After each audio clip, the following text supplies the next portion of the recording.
todas, una de las noticias más fuertes de las últimas horas. Hablamos del caso de una adolescente de tan solo 15 años de edad que fue brutalmente golpeada. Según los signos, le habían cortado el pelo, le golpearon en el rostro y otras partes del cuerpo y le obligaron a tomar soda cáustica.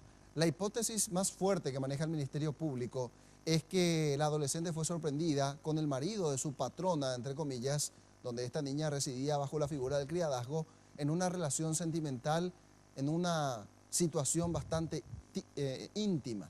Y esto provocó la reacción furibunda por parte de la mujer, aunque el Ministerio Público maneja la información de que los golpes recibidos por esta adolescente no pudieron haber sido perpetrados por una sola persona, con lo cual sospechan que la pareja actuó con esta violencia. Fueron imputados por el hecho punible de tentativa de homicidio y también por lesión grave. La víctima tiene 15 años y trabajaba como empleada doméstica en la casa de Rosa del Valle y su marido Anderson Ríos en Pedro Juan Caballero. La mujer le cortó el cabello, las cejas y obligó a tomar soda cáustica a la menor, supuestamente por haber descubierto que su marido le era infiel con ella. Desde el sábado, la adolescente está internada en el hospital de traumas, donde hasta el momento está fuera de peligro según los médicos.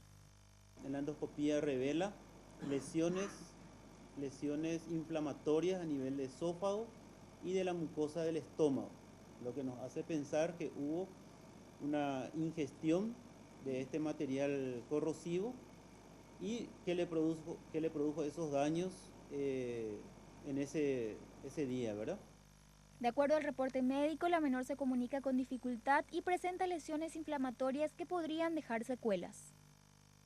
Y las consecuencias más temidas es la retracción, o sea, cuando cicatrice esas lesiones, que nos cierre ese tubo digestivo que es por donde pasa el alimento hacia el estómago, ¿verdad?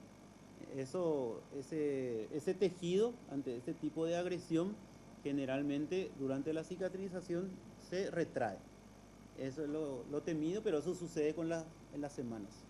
La única familiar que la acompaña es su hermana de 17 años. Ambas son asistidas por los ministerios de la mujer, de la niñez y la adolescencia y la fiscalía. En tanto, la pareja está imputada por tentativa de homicidio y tortura. La mujer y su esposo se encuentran prófugos de la justicia.